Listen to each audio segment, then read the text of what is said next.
எப்படி அனைவருக்குள்ளும் ஊக்கத்தை நிரப்புவது? ஓம் சாந்தி. மகாரதிகள் இப்போது இல்லாமல் இருப்பவர்கள். அவர்களின் விசேஷ தன்மை என்னவாக இருந்தது? அவர்கள் அமிர்த வேளையில் இருப்பார்கள்.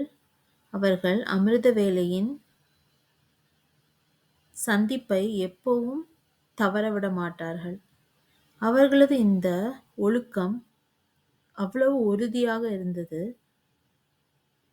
மற்றவர்களையும் அவர்கள் அந்தளவு ஊக்கத்தை நிரப்பினார்கள்.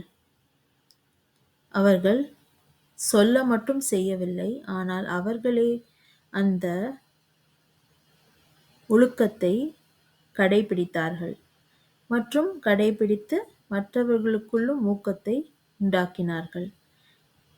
இந்த நடத்தை மிகவும் அருமையாக இருக்கின்றது. ஓம் சாந்தி.